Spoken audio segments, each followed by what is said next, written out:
সামনে এটাই হচ্ছে main gate.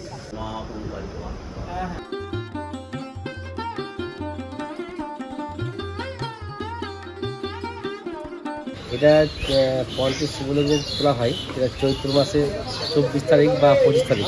Morning and welcome back to the channel. আমি কুন্তল, আমি রয়েছি শান্তিনিকেতনে, অ্যান্ড শান্তিনিকেতন থেকে আপনাদের সকলকে স্বাগত আমার চ্যানেলে। আজকে আমি যাব কঙ্কালীতলায় পুজো দিতে। আমি মোটামুটি রেডি, এক্ষুনি বেরোবো। চলুন তাহলে যাওয়া যাক মায়ের নাম নিয়ে, এবং ওখানে পুজো দেবো এবং সব কিছু আপনাদের দেখাবো, দেখতে থাকুন। আজকে ব্রাইট সানি ডে। এখানে এখন এই মুহূর্তে টেম্পারেচার ওই 35 ডিগ্রি এরকম, ভালো গরম আছে, অল্প হাওয়া দিচ্ছে। আর অ্যাকচুয়ালি আমি যেহেতু ফার্স্ট ফ্লোরে আছি, এখানে একটু প্লেজেন্ট লাগছে, বাট নিচে নামলে হয়তো গরমটা বাড়বে। সেকেন্ডলি, আমার এই হোমস্টে বা হোটেল থেকে কঙ্কালীতলা যেতে টোটোতে ওই 10 থেকে 15 মিনিট নেবে। বেরিয়ে পড়লাম মন্দিরের উদ্দেশ্যে। টোটো আমার এসে গেছে। কঙ্কালীতলা বীরভূম ডিস্ট্রিক্টের শান্তিনিকেতন বোলপুরে অবস্থিত। পুরাণ মতে সতীর দেহত্যাগের সময় মায়ের শরীরের অংশ এখানে পড়ে, এবং তাই এই স্থান বা মন্দিরকে 51 পীঠের অন্যতম হিসেবে গণ্য করা হয়। আজ চলেছি সেই স্থানে মন্দিরে মাকে পুজো দিতে।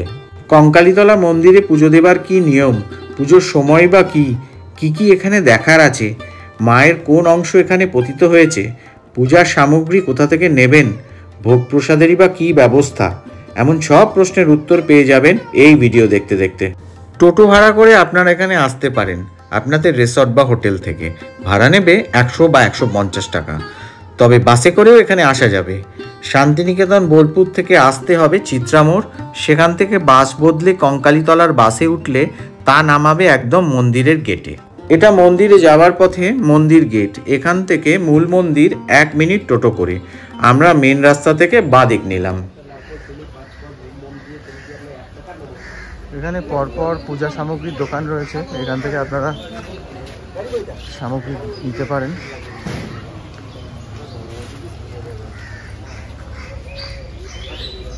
সামনে মন্দির।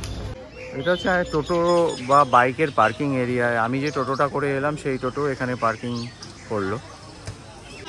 যেরকম বলেছিলাম ওই 10 মিনিট মতোই লাগলো, আমি কিন্তু পৌঁছে গেলাম একদম সামনে।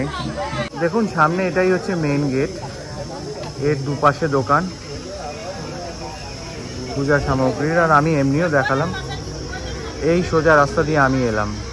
এই পুরো রাস্তাতে পরপর অনেক দোকান আছে পূজা সামগ্রীর, আপনারা নিতে পারেন। এই বাঁদিকে দেখতে পাচ্ছেন, ডান দিকে হচ্ছে টোটোর পার্কিং, টোটো বাইক এইসবের পার্কিং এরিয়া। কিছু খাবারের দোকানও আছে।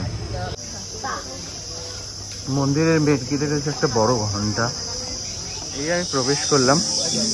পুরাণ অনুসারে এখানে সতী মায়ের দেহের 51টি খণ্ডের শেষ খণ্ড কাকাল পড়েছিল, এবং সেই নাম অনুসারে নাম হয় কঙ্কালীতলা।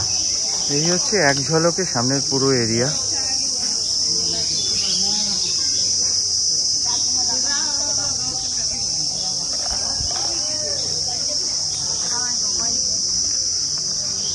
মন্দির চত্বর ফাঁকা। আমি যে টোটোটি করে এলাম, ওনারা আমায় বলছিল যে আজকে বৃহস্পতিবার মন্দির চত্বর ফাঁকাই থাকে। আমার ভালোই হলো, আমি ফাঁকায় পুজো দিতে পারবো। অনেক গাছগাছরা আছে, বেশ ভাস্ট এরিয়া, ওয়াইড স্প্রেড। চলুন আগে পুজোটা দিয়ে নিয়ে তারপরে চারিপাশটা ঘুরিয়ে দেখাচ্ছি আপনাদের। আর একটা কথা, এখানে কিন্তু কোনো পান্ডার কোনো ব্যাপার নেই। আমি নিশ্চিন্ত মনে দোকান থেকে আমার সামর্থ্য অনুযায়ী ফুল এবং সব কিছু পূজার সামগ্রী নিলাম। এবার আমি পুজো দিতে যাচ্ছি।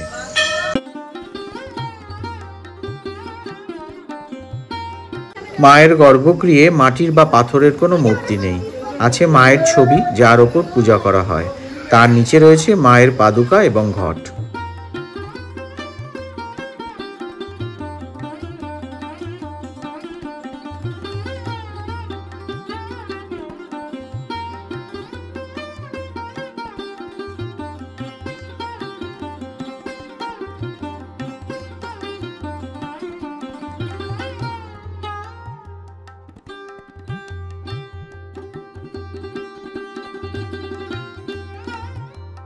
পুজো দেওয়া হয়ে গেল, খুব ভালো পুজো দেওয়া হলো। তার সব থেকে বড় কারণ হচ্ছে আজকে একদম ফাঁকা, মন্দির একদম ফাঁকা। আমি বেশ পর্যাপ্ত সময় আমি মন্দিরের মধ্যে ঠাকুরকে প্রণাম করলাম, মাকে। খুব ভালো লাগলো পুজো দিয়ে। এবার এই বেরিয়ে চারিপাশটা ঘুরে দেখবো আর আপনাদেরও দেখাবো। পূজা দিয়ে চলে এলাম মন্দিরের পাশে অবস্থিত সেই পবিত্র কুণ্ডের সামনে, যেখানে মনে করা হয় রয়েছে মায়ের দেহের অংশ, কাক বা কাকাল। এই কুণ্ডের জল এতই পবিত্র যে তা আশীর্বাদ স্বরূপ মাথায় দেওয়া ব্যতীত অন্য কোনো কাজে ব্যবহৃত হয় না। মানুষের আবেগ এবং ভক্তি জড়িয়ে রয়েছে এই কুণ্ডের সাথে।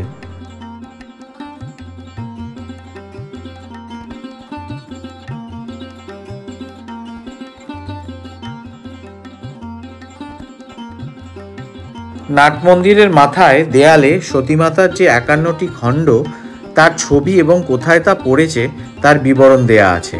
আপনারা এই ভিডিওর মাধ্যমে তা দেখে নিতে পারেন।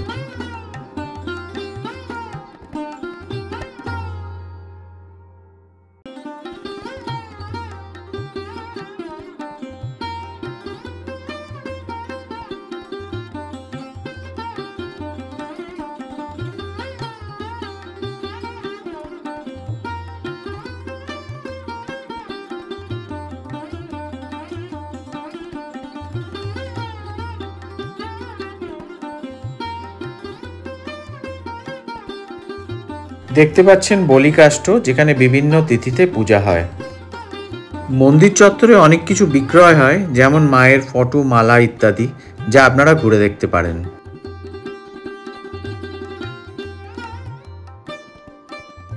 বর্তমান মন্দিরের লাগোয়া এটি হলো আদি মন্দির। দেখুন,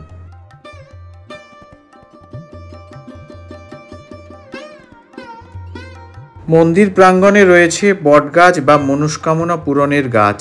সবাই এখানে এসে ডোর বাঁধে মনস্কামনা পূরণের উদ্দেশ্যে।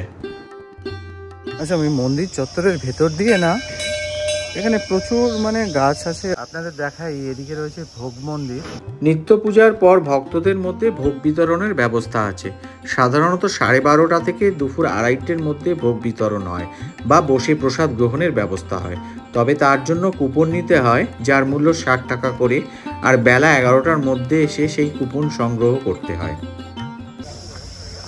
আমি এই মন্দির চত্বরের পিছনের দিকটা এলাম। এখান দিয়ে আমি যাচ্ছি হচ্ছে নদীর ধারে। এই একদম সামনেই নদীর ধারে। এই নদীর ধারে এখানে রাত্রে আরতি হয়, গঙ্গা আরতি।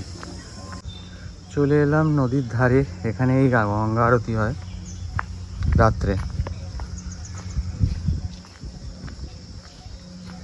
এটা হচ্ছে কোপাই নদী। এই কোপাই নদীর তীরেই কঙ্কালীতলা, আর এই সামনে এইখানে গঙ্গা আরতি হয়। এটা রাত্রে হয়।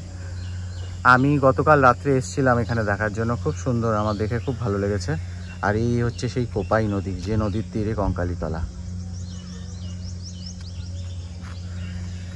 আর এই আমি ঘুরলাম, এই হচ্ছে মন্দির চত্বর।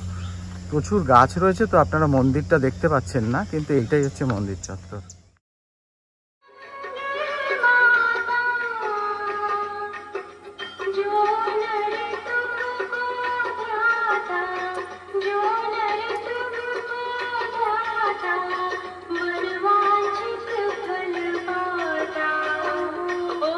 খুব রোদ, বাট কোনো অসুবিধা নেই। আমি মূল মন্দিরে ঠাকুর মশাইয়ের সাথে কথা বললাম। ওখানে ভিডিওটা আমি করতে পারলাম না, করতে দিল না বলে। বাট আমি মূল মন্দিরে ঠাকুর মশাইয়ের সাথে কথা বললাম, এবং উনি যেটা জানালেন আমাকে সেটা হচ্ছে এখানে আপনি পুজো দিতে পারেন সকাল 6টা, 6:30 থেকে রাত 9:30 পর্যন্ত। আলাদা করে কোনো টাইমিং নেই। এই সময়ের মধ্যে যখন খুশি এসে মায়ের পুজো দিতে পারেন। আমি চেষ্টা করলাম আমার মতো করে প্রত্যেকটা জিনিস আপনাদের দেখানোর। আশা করি আপনাদের খুবই ভালো লাগছে। এবার এই মন্দির সম্পর্কিত কিছু তথ্য জানবো এখানকার স্থানীয় মানুষের কাছ থেকে। আমার পুজো দেওয়া শেষ, এবার বাড়ির দিকে, হোটেলের দিকে আর কি। এই দোকান থেকে আমি পূজার সামগ্রী নিয়েছিলাম। রিজনেবল প্রাইস এবং প্রপার গাইডেন্স দিয়েছে। ডিটেলসটা আমি ডেসক্রিপশন বক্সে দিয়ে দেবো আপনাদের সুবিধার্থে। স্থানীয় মানুষের থেকে জানলাম যে 2012 সালে মন্দিরের পাশের কুণ্ডটি একবার সংস্কার করার ফলে পুরো জল সেচে ফেলা হয়, এবং সেই সময় মানুষ পবিত্র কাকাল দর্শন করেন। প্রতি বছর চৈত্র মাসের শেষে পঞ্চ শিবলিঙ্গ তোলা হয় কুণ্ডের জল থেকে। বিশদে শুনুন। এটা পঞ্চাশ শিবলিঙ্গ তোলা হয়, এটা চৈত্র মাসে 24 তারিখ বা 25 তারিখ। এটা কি ওই কুণ্ড থেকে তোলা হয়? কুণ্ড থেকে তোলা হয়। পাশে শিব মন্দির আছে, হ্যাঁ। এই শিব মন্দির বাবা ভোলানাথের ওখানে নিয়ে যাওয়া হয়। নীল ষষ্ঠী পুজো বলে, যেটা আপনার গাজন পুজো বলে, সেই টাইপের পুজো হয়। তারপরে মায়ের চড়ক পূজা। তাহলে নীল ষষ্ঠীর সময় কেউ যদি আসে সে দর্শন করতে পারবে পঞ্চশিবলিঙ্গ। আর মায়ের বাসুদেব পুজো হচ্ছে চৈত্র সংক্রান্তি বা 30 তারিখে চড়ক পুজোর সময় মায়ের পুজোটা হয়। বছরের শেষে মায়ের চড়ক পুজোটা হয়, তখন মেলা বসে, এগুলো সব মেলা বসে, তখন পুজো হয়। মেলা 8-10 দিন মেলা থাকে। আবার মোটামুটি 4 তারিখে 5 তারিখের মধ্যে ওই শিবলিঙ্গগুলো জলের মধ্যে নামানো হয়। আবার নামানো হয়? হ্যাঁ, বৈশাখ মাসে 4 তারিখে 5 তারিখের মধ্যে। তো এটা নিয়ে গিয়ে কি ওই শিব মন্দিরে রাখা হয়? আর শিব মন্দিরে রাখা হয়। সেই মন্দিরটা কোথায়? এই যে সামনে এটা আছে, আচ্ছা এদিকে আচ্ছা আচ্ছা, ঠিক আছে। শিব আছে, ভৈরব মন্দির আছে, হনুমানের মন্দির আছে। আর মায়ের এখানে যে কি পড়েছে জানো? মায়ের কাকাল পড়েছিল, মানে কুমোর অংশটা, কাকটা। এটা ওই কুণ্ডের মধ্যে তো আছে? হ্যাঁ, কুণ্ড জলের মধ্যে আছে। একেবারে শেষ ফিরে। আপনারা একবার দর্শন করতে পেরেছেন? হ্যাঁ, আমরা একবার দর্শন করতে পারছি। আচ্ছা আচ্ছা, মানে ওই কুণ্ডটা যখন একটু মানে ঠিকঠাক করছিল, বাঁধানো হচ্ছিল, ওই সময় একবার দর্শন, ওই সময় একবার দেখলাম। 3-4 মাস ছিল পুরোটা। আচ্ছা আচ্ছা, ধন্যবাদ দাদা। এটা হচ্ছে সেই শিব মন্দির যার এই কথা আমরা এই মুহূর্তে শুনলাম।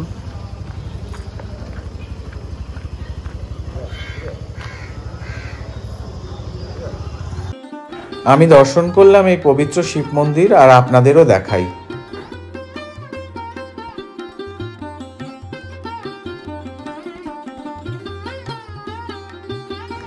এটি গর্ভগৃহের শিবলিঙ্গ, আপনারা দর্শন করুন। মন্দির চত্বরে রয়েছে খুব সুন্দর একটি বজরংবলীর মন্দির। আমি তো গেছিলাম, আপনারাও দর্শন করুন। কঙ্কালীতলায় পুজো দিয়ে আমি চলে এলাম। খুব খুব খুব ভালো পুজো হলো, খুব ভালো মায়ের দর্শন হলো। অ্যাকচুয়ালি মায়ের তো এখানে মূর্তি নেই, মায়ের এখানে ফটো, বাট ওভারঅল দর্শন খুব আমি তৃপ্ত, আমার খুব ভালো লেগেছে এবং আমি আবার আসবো। এই ব্লগটা, পুজোর ব্লগ এখানেই শেষ করছি। সবাই ভালো থাকবেন, সুস্থ থাকবেন। জয় মা কঙ্কালী।